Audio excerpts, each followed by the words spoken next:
Ladies and gentlemen, here we go again. This is Larry, and we're on Contact Report 65 today. Okay, this was translated by the DeepL translator. I think I'm going to stop saying that. You're probably tired of hearing it. It seems like they're all being translated by that program that's on the internet, DeepL translator.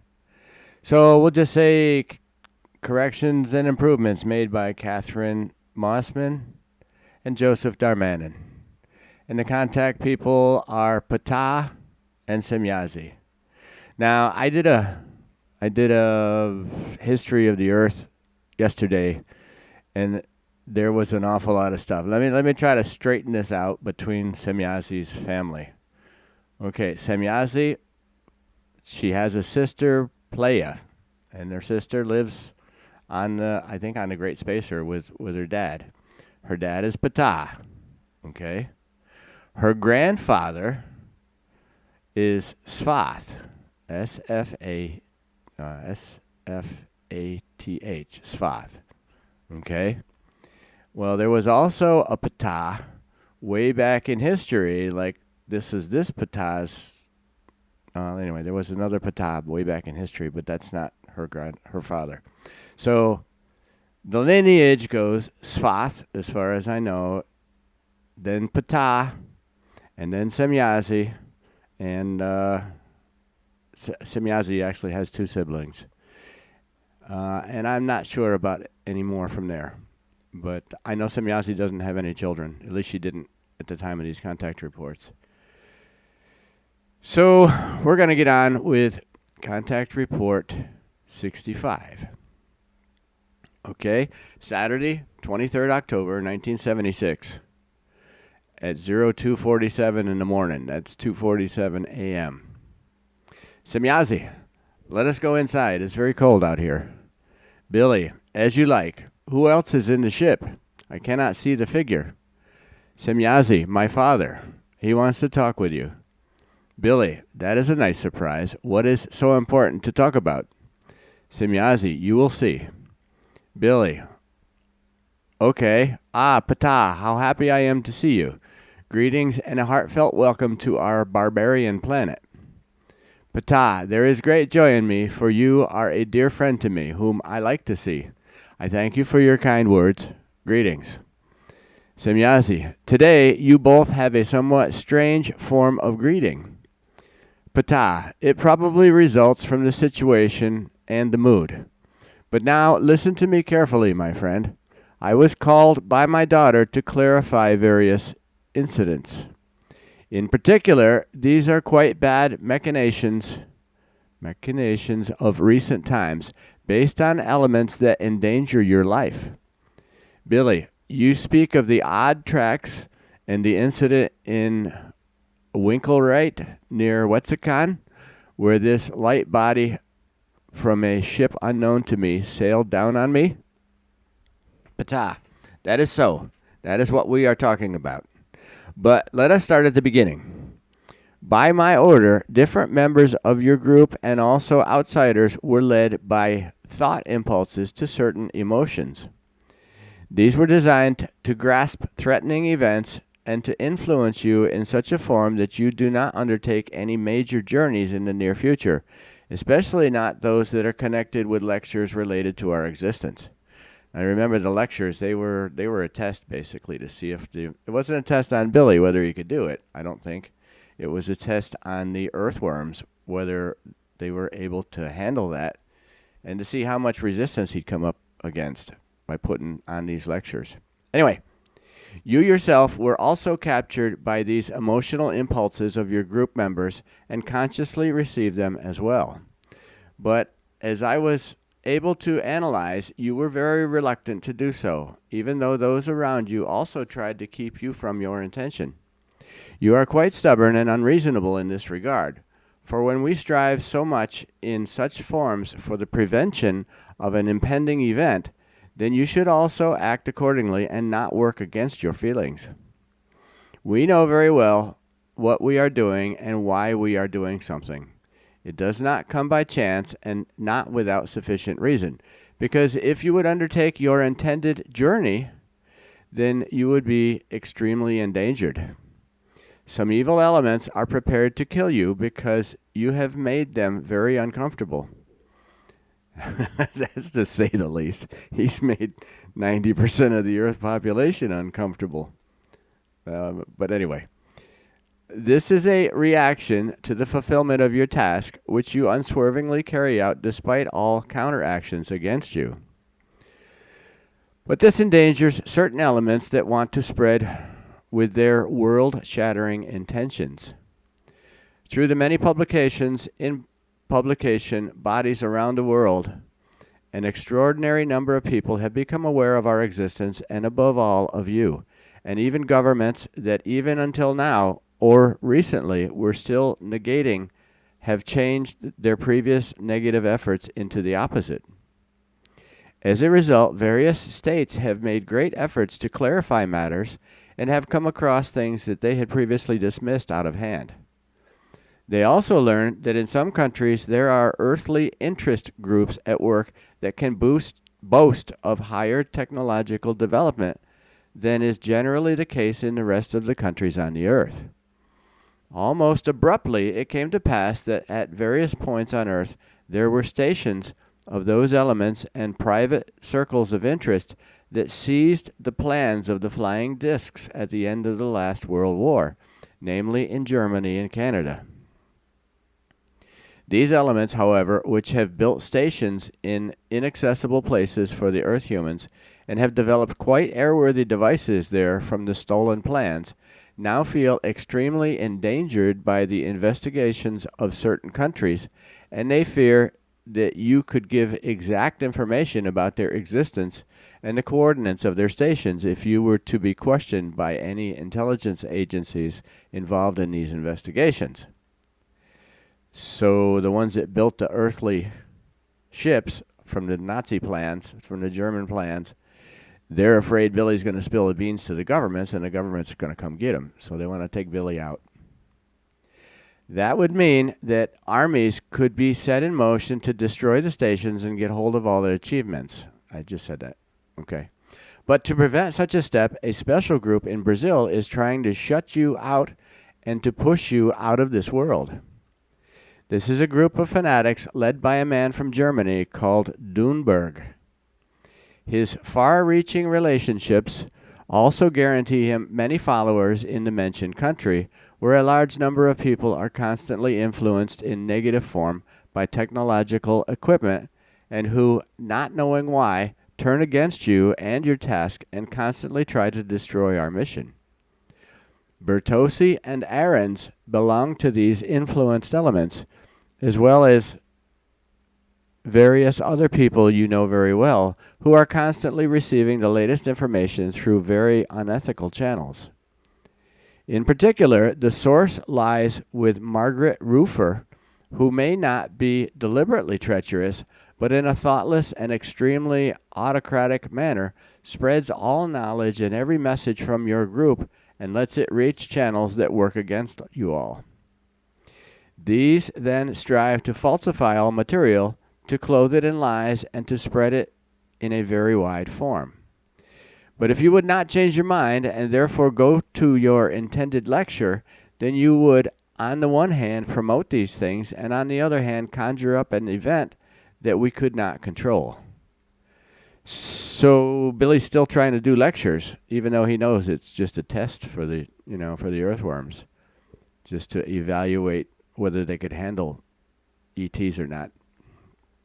Anyway, so steps have already been taken from different sides to get you out of the world through an event in which we are not allowed to intervene. They want to take him out. So you would be on your own and helpless, because what is foreseen is so infamous that you do not want to overlook it, which would result in the cruel plan succeeding. This would not be an event in Munich itself, where you want to appear with your friends, but on the way there, because they have planned a high-speed destruction of the vehicle that you would be in. This means that your fellow passengers would also be endangered, not just yourself. So much I have been able to clarify so far, and for this reason I must give you a determination which I am very accustomed to. namely that I forbid you to embark on this journey. Also, in the future, you should not do or plan any major journeys, for we are not yet able to oversee all things.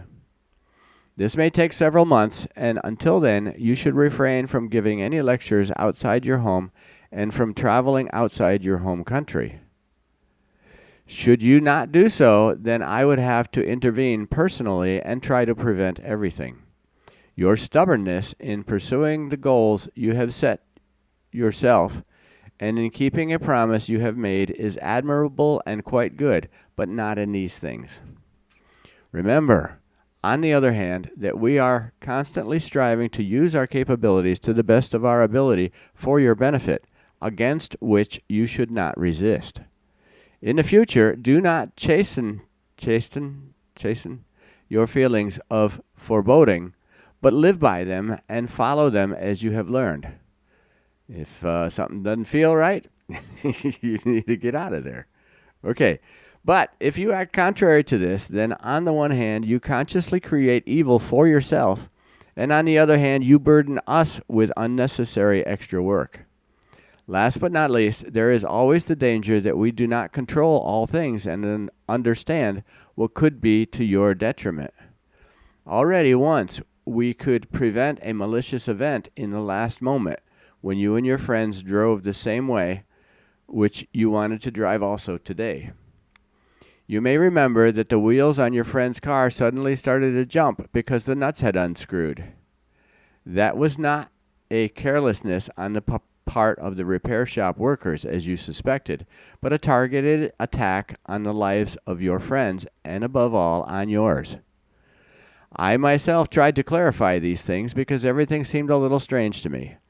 The fact that the nuts on all four wheels were loosened is too illogical to be traced back to chance or simple negligence. So I tried to get things right and found out that in the night in question, a person who unfortunately remained unknown to me had tampered with the vehicle and unscrewed the screw nuts in their thread. He's talking about the lug nuts on the wheels, so the wheels would fall off. Furthermore, I was also able to clarify the events in Winkelright, near Wetzikon, near your place of residence, but also the presence of the tracks of a beam ship that did not originate from one of our beam ships. The tracks you discovered were of a ship belonging to the Brazilian private interest group, which had sent out a command to investigate your circumstances as closely as possible. According to my research, there were 5 people who checked over everything very carefully. The ship itself is not a product of the power group itself, but is stolen. Years ago, it was stolen from a crew who had landed in Brazil from a distant galaxy and had to make an emergency landing as a result of damage. The interstellar propulsion of the ship was completely destroyed and cannot be repaired, at least not by the technicians of this power group. Only the planetary anti-gravity drive is still fully functional, which is sufficient for planetary flights. But you saw the same ship weeks later in Winkelright, where you came across this object on your very unreasonable search for this mysterious object, which put you in great danger.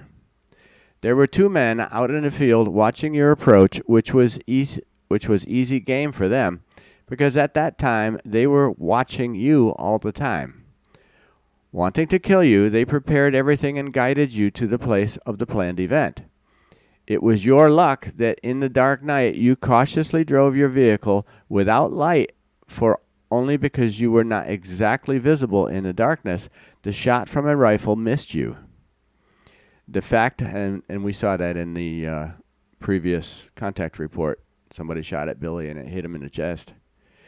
Okay, the fact, however, that after this dangerous incident, you still drove unperturbed further under the slowly gliding beam ship was already illogical and irresponsible, because after the shot, you had to expect that further attempts would be made. When a primitive light device was let loose on you from the beam ship, whereby you had to be seen in the brightest light and could have been shot at again, only then did you recognize the real danger and threw yourself into a hollow, after which, when the bright light went out, you drove away.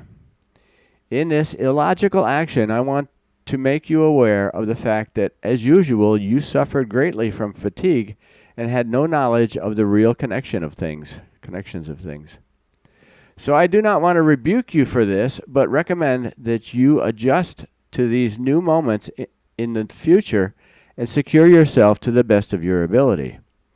In this regard, therefore, you should not again reveal your often rather unpleasant stubbornness and consequently rely on your friends who are very concerned about you, who are constantly trying to keep you away from the evil things and to protect you.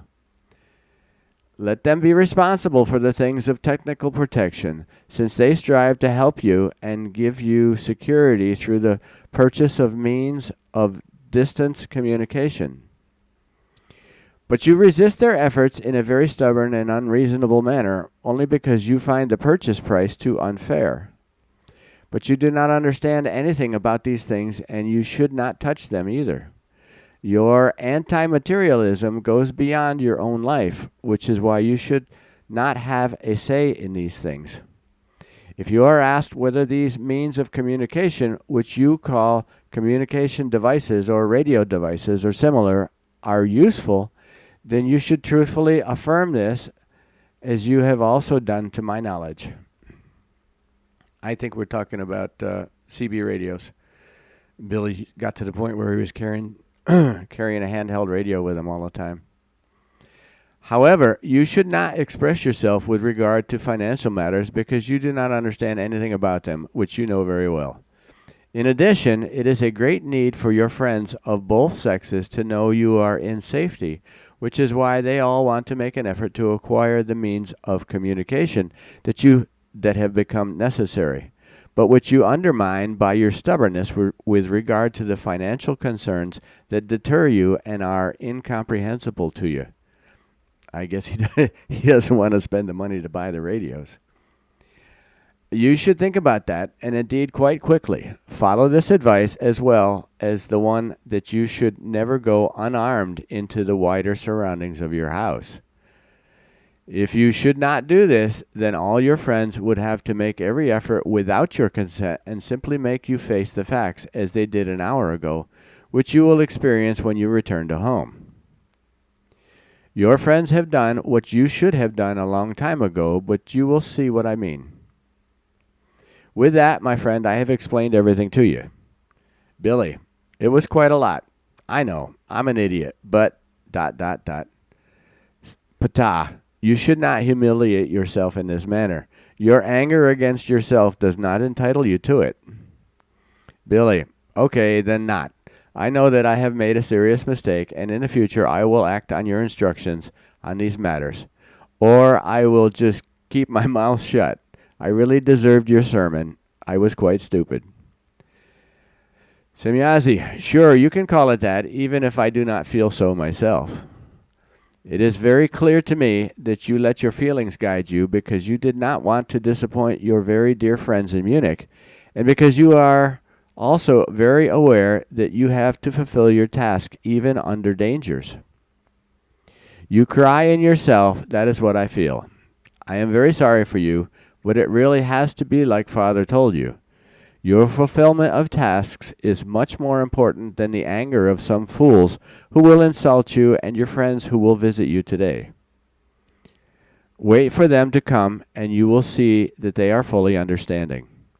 Only beware of the coming intrigues and hypocritical attempts of those who now, because you will not give any of the announced lectures, try to penetrate your group by all means to endanger and destroy everything, whereby Amata in particular will be endangered.